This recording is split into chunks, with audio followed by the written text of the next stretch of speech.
This is Frank Carlo, again, you've seen him before, and his major obstacle was a high degree of internal distractibility.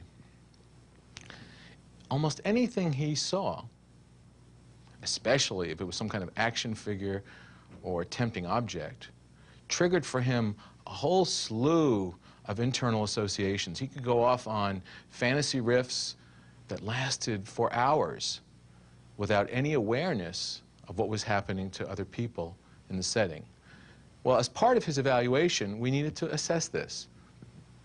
And we needed to see how powerful it was and what modifications we needed to employ in order to remove this obstacle. What you're going to see now in this clip is a scene where I've been with Frank Carlo now for a good period of time, perhaps 30 minutes.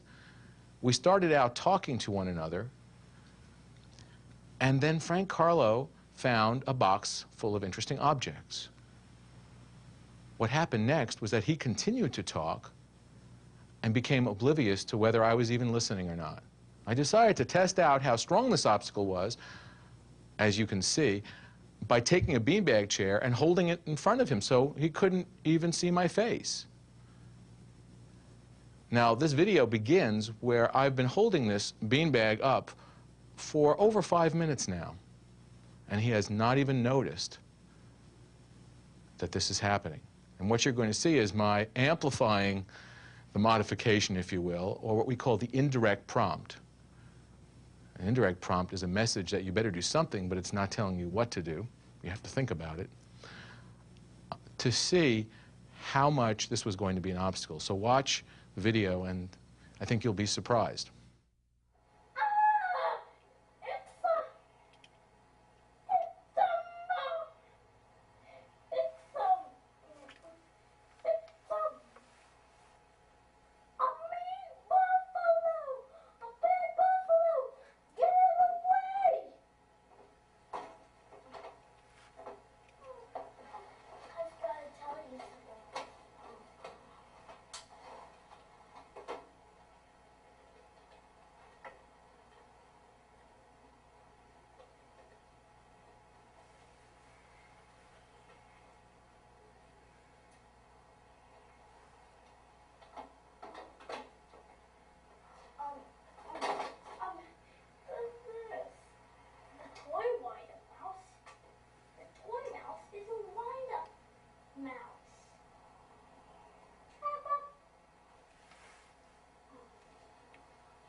Well, if we were to stop the assessment at this point and try to draw conclusions, we might feel that this obstacle presented by Frank Carlo is insurmountable.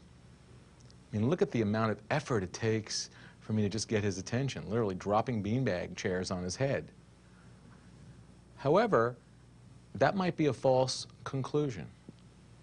As you'll see in the next segment, merely by just removing those objects and instead engaging him with an object that was my hand, pretending to be a little crab, Frank Carlo was now shifting and spending rapt attention on me.